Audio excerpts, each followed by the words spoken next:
نمبر 1 پدی حدیث کی دے پیلنی روایت کی د خیر خواهی سره سره د منز او د زکات خبره مشوا چې حضور فرمایل منز بکه او زکات باور کې او خیر خواهی بکه د هر مسلمان خیال بساتی نو د اسلام خوري احکام دي نو علما وی دا دوا احکام اول ذکر کړه چې منز بکه او زکات باور کې وی زکات چې د منز تعلق د انسان د بدن سره دی دیتا عبادت بدنی وی او د زکات تعلق د مال سره دی دیتا عبادت مالی وی په عبادت بدنیو کې د ټول نه بهترین عمل دا مز دی د مز نه بهترین چیز نشته او په عبادت مالیو کې بهترین د ثواب چیز هغه زکات د زکات نه لوی چیز نشته اغا عباداتو کی چی دا مال سره تعلق لري او دا مزن بهترین سیز نشته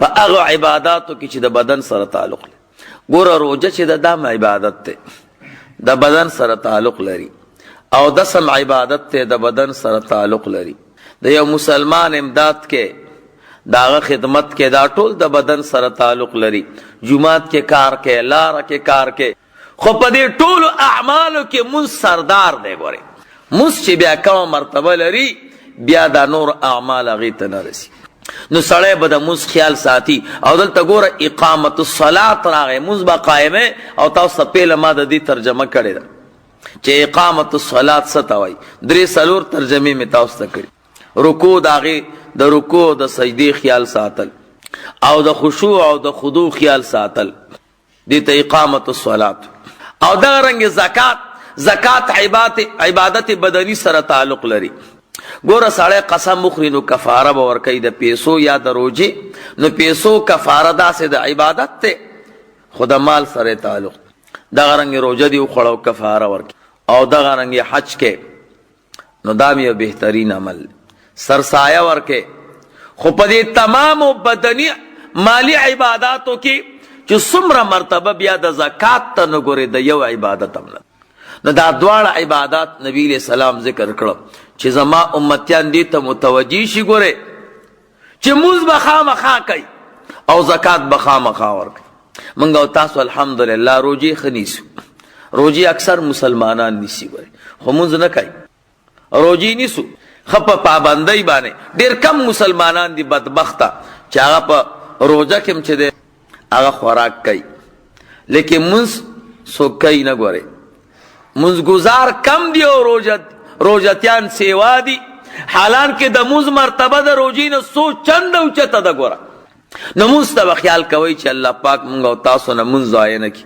د دې وجه نه شریعت وایي چې کم سړی وفات شي او لحد کې کیښودلی شي او خلق ته واپس شي او د ته روح راشي نو پیله ته ملایکه تپوس کوي مونځ دې کړی پیله ته ملایکه تپوس ګورې پیلنې تپوس ګورې د مونځ دی بس مونز دے کڑے نموز پا اعمالو کی دا ټولو نه بہترین چیز دے او دویم نمبر پا عبادات بدنیو کی اغا دا زکات تے نمونگا او تاسو زکات کی ہم کمزوریو او که مولا رالا مسئلہ کئی وی دے ځان د پاره وي ناغم پا دے بدنام کرے نو زکات کی ہم کمزوریو چل ول وسره کو او پا منز کی ہم کمزوریو نو اللہ پاک دے زمونگا او تاسو منز گزار او د زکات ورکون کې وګرځي نو مون سره کنه د انسان روح خوشاله کی او زکات سره د انسان مال پاکیږي او د تمام آفات او بلیات نه دی الله پاک ساتي وره دا د قران کریم آیات ته یمحق الله الربا ويربي الصدقات الله وی چې څوک خپل مال نه زکات ورکوي زول مال سیوا کوم دا تجربه ده او دریم نمبر حکم خیر خواهی د مسلمان دا ګوره ډیر ضروری چیز دی ګوره کنه دا خیر خواهی دومره قیمتي چیز دی چې د منځ او د زکات سره ولګوله مسلمان تبا د دوکې نیت نه کې هر مسلمان تبا خیر خواهی منګه او تاسو خدا چل نه کو کړ منګه او تاسو یې څوک به وو او دا ساده دی په دې سیس خرڅ کا او دا قمقل له او دا داده او دا داده ګرځو چې کم قمقل او ساده نو پاغه باندې سیس خرڅو دا ګوري غلط کار دی دا مسلمان خیر خواهی دا عقاید و جهان د منځ او د زکات سره لګولې ده. دا صحابي زکوي وای ما حضور سره ما وعده کړې ده چې زه به د مسلمان د پاره خیر خوایم، زما د دې جماعت په رب قسمي چې یقینا زه ستاسو د پاره خیر خوایم. د دې وجه نه امام رازي رحمه الله فرمایي وی دنیا الله پیدا کړه خو دنیا ډیره ښایسته و، یو باغ دنیا الله پیدا کړه، الدنیا بستان، وی دنیا یو باغ زینت باربعه اشیاء، دا په څلورو څیزونو ښایسته شوې وه. دنیا یو باغ څلور څیزونو باندې ښایسته شوی. نمبر 1 بعدل الامراء، د امیرانو او د بادشاهانو د وزیرانو په انصاف. سړی باندې مشري او انصاف کوي، عدل کې ډیره مزه کوي، سړی تنګیږي ورسره نه. خیال هم دی یو سړی باندې دعوه وکړه ته به خوشحاله، هغه ته به هېڅ خبره نشته، عدالت ته به لاړ شو. عدالت څه ته وایي؟ انصاف ته وایي. عدالت ته به لاړ شو او قاضي الحمدلله ډیر منصف دی او عادل دی، بس فیصله به وکړي. اسلام او انصاف دومره زبردست، سړی به خوشحاله. یو سړی به دې ووایي ته به نه یې خفه، هېڅ خبره نشته، بادشاه مې الحمدلله وزیر او جج او دا مې منصفان دي، بس انصاف به وکړي، زما له به خپل حق راکړي او زما دې ملګري ته به خپله. انصاف څه معنی؟ مشترک حق په میز نیمول. دو کسانو په یو څیز جګړه ده، د دم پکې حق شته او د دم پکې حق شته، هسې خو جګړه نه کوي، خو څه ناڅه حق خو پکې شته، نو دې ته انصاف وایي چې هغه نیم کې هغه ته خپله حصه ورکړي او ده ته خپله حصه. نو امام رازي رحمه الله فرمایي دنیا یو باغ، الله پاک د امیرانو د مشرانو د بادشاهانو په انصاف ښایسته کړو. او نمبر 2 بعلم العلماء، د عالمانو په علم الله ښایسته کړو. او یقینا زبردست سیس دی، انصاف د بادشاه سره ملاویږي. اوس چې علم نه یو مسله درته پیښ شي بیا به څه کوې؟ نو د هغې دپاره علما دي. علما د دې ټولې ځمکې ښایست دی، دې سره نظام برابرېږي. نو چې مسله درته پیښ شي او عالم ته به کښېني نو مسله به درته وکړي، کار به برابر شي. نو د علماو په علم الله ښایسته کړی. نمبر 3 بعبادت الزهاد، د عابدانو د نیکانو او د پیرانو په عبادت الله ښایسته کړی. تسبیح به ورسره وي، الله به یې یادو او لګیا او ذکرونه به یې کول، انوارات به ورېده، ټول علاقه به خوشحاله وه. چاته به څه مسله پیښه شو، یاره پیر صاحب ته به لاړ شو او نیک سړي ته به لاړ شو، زاهد ته دعا به راته وکړي، بس الله به هم دعا قبوله کړي او داسې وم. نمبر 4 وبنصیحة المحترفین، دنیا ښایسته وه د کسبګرو په خیرخواهۍ باندې، چې کسبګر خیرخوا و، کټ ته به د ضرورت راغی پیور لرګی به درته میلاو شي، مسالې به ته ضرورت راغی پیور مساله به درته میلاو، زړه به دې خوشحاله و، غوښه صحیح، لرګی صحیح، کټ صحیح، پوزې صحیح، بشتره صحیح، د خوراک ټول نظام ټیک ټیک، نو چې قیمتي او صحیح چیز درته میلاویږي نو خوشحاله به یې که نه به یې خوشحاله. نو دنیا یو باغ او مسلمانان پکې ګرځېده او خوشحاله و. د امیر نه ورته انصاف میلاوېده، د عالم نه ورته علم او مسائل میلاوېده، د عابدانو نه ورته عبادت او دعاګانې میلاوېدې، او د کسبګرو نه ورته خیرخواهي میلاوېده. وی شیطان چې دنیا ته وکتو خو دا څومره ښایسته ده او دا مسلمانان څومره خوشحاله دي، وی صبر وکړه، وی دا باغ بدله داسې خرابه کم داسې چې بیا به پکې خایس ونه یې نو وی څه چالو که، وی فجاء باربعه اشیاء، وی ځان سره 4 څیزونه راوړه. 4 څیزونه، یوی ظلم ځان سره راوړه، او بل ځان سره کینه راوړه، او بل ځان سره ریا راوړه، او بل ځان سره دوکه راوړه. دا 4 څیزونه یې راوړه. نو وی ظلم یې راواغسته، فرکزه فی جنب العدل، چې کوم ځای کې انصاف وکنه دا انصاف بیخ کې ظلم فټ کو، نو تمام امیران او بادشاهان دا ظالمان شو. نو یو ځل به دې سړي ووالی او بیا به چې هغه له ورکړي نو هغه به نورم ووالی، نو زړه نه به د خوشحالي ختمه. نو ظلم د انصاف بیخ کې وکړه، نو انصاف په عدل، دا انصاف چې دی دا په ظلم باندې بدل شو. او دویم نمبر کینې راوړه. کینه هغه څه چلو که د علماو د دې علم بیخ کې وکرله نو د علماو علم په کینې بدل شو. حالان کې زمونږ استاد الحمدلله الله هم یو دی او پیغمبر هم یو دی او قرآن کریم هم یو دی او دا زمونږ استاد چې څومره علاقه ده ټوله دنیا کې یو عرب او 35 کروڑ مسلمانان دي. یو عرب او 35 کروڑ په دې ټولو کې د 15 کروڑو نواله تر 80 کروڑو پورې زمونږ استاسو د مسلک خلق دي. 75 کروڑو نواله تر 80 کروڑو پورې ټول احناف دي د یو امام مقلدین لکه مونږ او تاسو الحمدلله.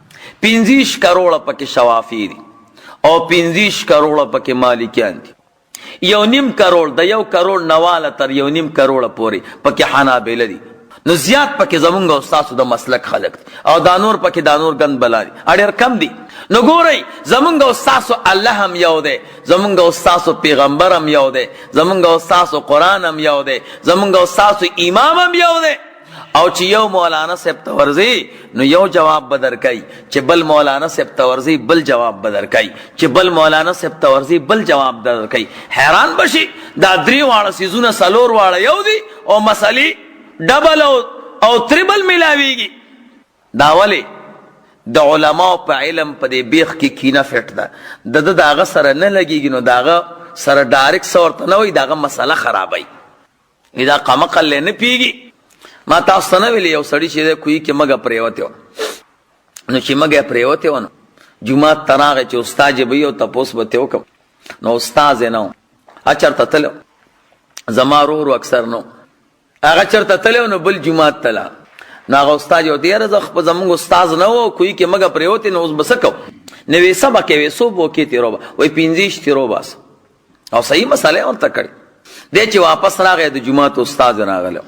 استاد ته خو وی نو زه بیا غبل مولانا سے پس ورلم کوی کې مګه پریوته دا وی هغه در تصوبو کې یاد کړي وای 15 نو د خو هغه سره نه لګیدا ورته وای وی قمقل لنه پیږي نو وی صوبو کې روبات وای 50 بو کې صحیح مساله د وی دا کم پروګرام دی هغه 15 یاد دی دا 50 یاد چا ورته یو لوی مفتی صاحب نه تاسو کنه مفتی صاحب ته وی زمونږ د جمعات امام راته 50 یاد کړی او غبل راته 25 تسوي وی دا دواړه په غلطه دي هغه د دوی سره نه لګیدا وی صوبو کیو باسو وی سل بو کې برو باس هغه خدا دا سم مسله شو یو 15 یاد یو 50 یاد یو 100 یاد وی راشه لوی مدرسې ته بلار سم لکه زمونږ اساس علاقه کې حقانیه ده نو هغه تلاړ وی صاحب زمونږ د جمعات امام 50 یادولې ابل مولانا سے 2500 دی بل مولانا سے سل نوې صوبو کې رو باسم وی کوی کې مګه پریوتی ویا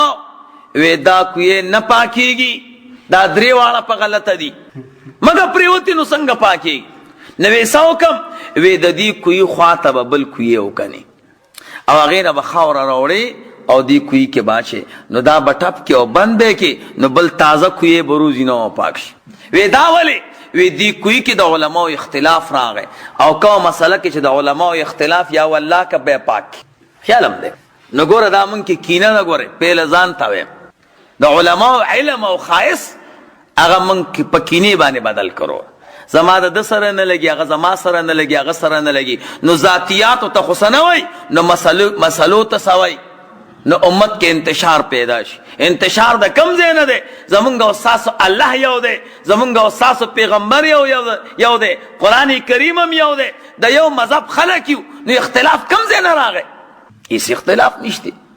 قسم دې زه په دې اختلافي مسلو کې سناسه مهارت لرم والله کما پکې اختلاف پیدا کړی ګوره کتابونه ته چې کوم شی یو مسله ده یو مسله اختلاف پکې بالکل نشته.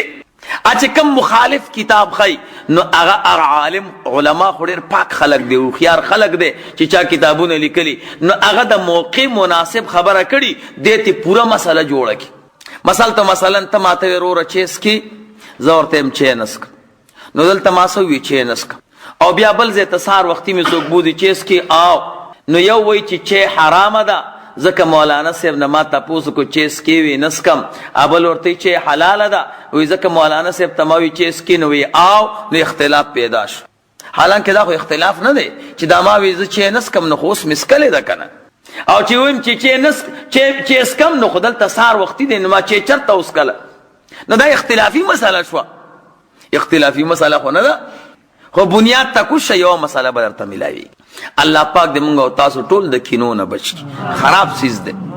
نو ګوره دنیا ښایسته وه د علماو په علم، او دا شیطان دشمن راغی د علم په دې بیخ کې کینه فټ کړه، هغه علم یې په کینې بدل کړ، ښایست دنیا ختم.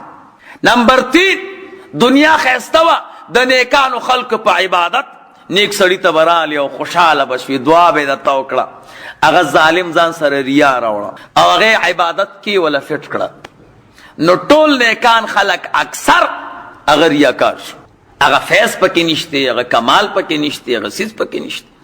شل دواګانې درته وکړو قبلېږي نه، هلته پکې کار خرابه شو او دومره نقصان یې وکړو چې نیکان اصلي پیور نیکان د دو کمار نیکانو سره اوس پته نه لګي، ټول بدنام شو. دا 3 څیزونه شو. نمبر 4 دنیا په څه ښایسته وه د کسبګرو په خیرخواهۍ باندې. تا به یو سړي باندې المارۍ جوړوله او تا ته به پیور لرګی ولګاو، ابه نه خرابېده. اوس وروره دا پوټینې دي او دا سیزونه دي او دا درته راغونډی. المارۍ په څو جوړه؟ دا په 10,000 وروره 20,000 روپۍ واله. څو 20,000 روپۍ خو صرف لرګی به لګی، قسم دې کوي لګی، لرګی نه لګی. تا ته به المارۍ میلو شي څه موده پس به سر کوک کي. دا ولې؟ وی دا ذاکره ده، دې ذکر کو نو الله پاک ته په سجده پروزي. اوس رکوع کې ده بات کې به دا خو بزرګ المارۍ مې درکړې. داسې مساله غلطه ملاویږي که نه ملاویږي؟ مساله غلطه ملاویږي، پی غلط ملاویږي. هر څه د دنیا چې څومره کسبګر دي دا ټول دوکه کوي، نو پی ورسیس درته نه ملاویږي. وره نو دنیا ښایست ختم شي که ختم نشو؟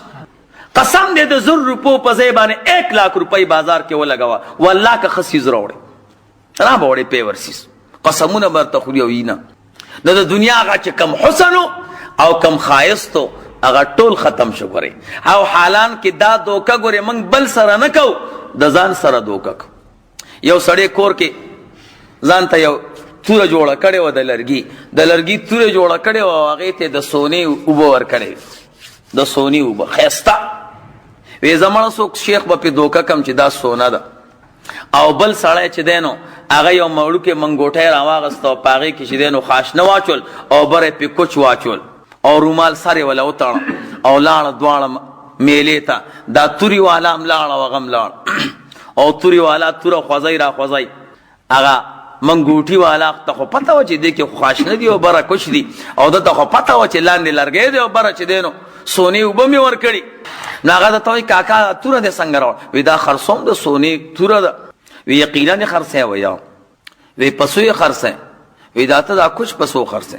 وی د یو کار نه کوو چې زه تاله کوچ درکړم او ته ماله چې دی نو دا توره راکړې. هغه وی ولې نه؟ دې زړه کې وایي چې دا صوفي دی، قمقل دی، دومره کوچ او دا خو لرګی دی. هغه وایي دا قمقل دی، لاندې خاشنه دي او ګوره د سونې توره به تې والم. هغه وی ډېره ښه ده، هغه توره ورکړه او دله چې دی منګوټی ورکړه او یو داسې منډې وایي او بل داسې منډې وایي چې اوس چېرته وي نه ګوري را پسې رانشي. دا چا سره چې توره وایغسته او دا کور ته لاړو او کور والا ته یا خوښه ګورئ د سونې توره مې راوړې ده او به دې وام. هغه وی سړیه تېره څیز دی او قیمتي مه کوه. بد دیوال باندې تې ولګېده چې ماته شوه لرګی.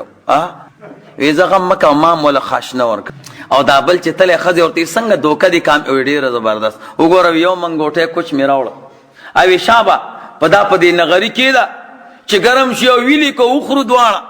یو قمقل سړی راغلی او میلې ته هغه وی ډېره ښه ده، هغه چې اور ورپسې که او دا خاشنه ښه ګرم شو بس یو خړو پینانه که هغه ټول کوچ راښ که. وی سړیه دا خو خاشنه دي، غم مه کوه ما موله لرګی ورکړ. نو څه مقصد شو؟ مقصد څه جوړ شو دی؟ یو تم څیز میلاو نشه. قسم دی موږ او تاسو خلکو سره دوکه کوو، موږ سره هم دوکه کېږي. ګورئ او چې ته دوکه پرېږدي بل سړی هم دوکه پرېږدي، اسانه کار دی. نو خیرخواهي دا د دې ټولې دنیا ښایست دی. ګورئ پهلنی حدیث تا دی د نبی علیہ الصلوۃ والسلام یو صحابي دی حضرت جریر ابن عبداللہ رضی اللہ تعالی عنہ دے فرمائی حضور سره ما بیعت وکړه. بیعت مانا وعدہ غستل.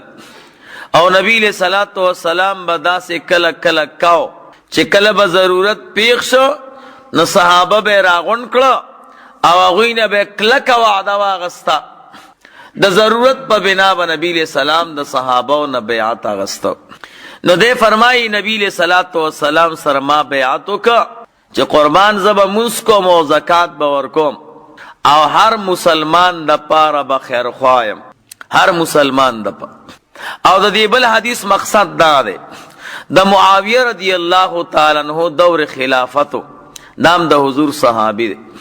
نه د کوفی یو گورنر و امیر ام صحابیو، دا غنوم د مغیره ابن شعبہ رضی الله تعالی عنہ. نو هغه وفات شو. نو دی جریر رضی الله تعالی عنہ د تقریر کو پاغه مړی کې هغه وفات کې. نو هغه مړی کې تقریر کو او په تقریر کې دا ویل دا الله سنای ویل او بیا وی دا الله بندگانو صرف د الله نه ویریږي، هغه الله چې یو دی او شریک نه لري. او ګوره مړی شوی دی اسې نه چې تاسو چغې او سوري وهئ او جلوسونه روباسئ، الله پاک به ناراضا شي. نو تاسو باندې وقار او سکینت ضروری دی. او بیا فرمایل چې ستاسو امیر چې دی هغه به عفو خوښوله نو د الله پاک نه ورته عفو وغواړئ.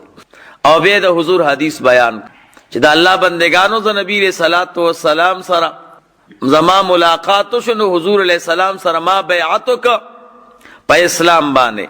نو حضور را باندې شرط لګاو چې په اسلام بیعت کې خو په دې شرط چې هر مسلمان د پاره به خیر خوای، مسلمان د پاره به خیر خوای کې.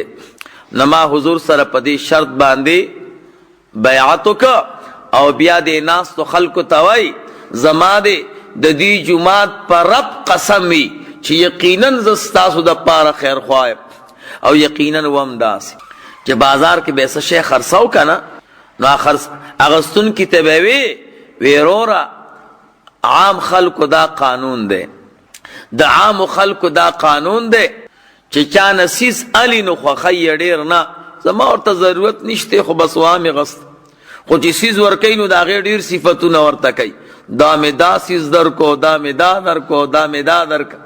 خو چې تی علی نو د هغې صفت نه کوي، یاره بس خوښ مې نه دی، سیزم بېکاره دی خو زه چلو بس وابلم. وی زه ګورې هغه سړی نه یم، کم سیز چې زه ستاسو نه علم هغه ما ته ګران دی د هغه سیز نه چې تاسو لی در کوم. نو ګوره روره که دې خوښ نه یي که نه هېڅ خبره نه ده، تا ته اختیار دی. ډېر یو پاک شخصیت. نو دا د دې حدیث وضاحت. موږ او تاسو ته پکې څه مسله ده؟ دوه مسلې دي پکې ښه.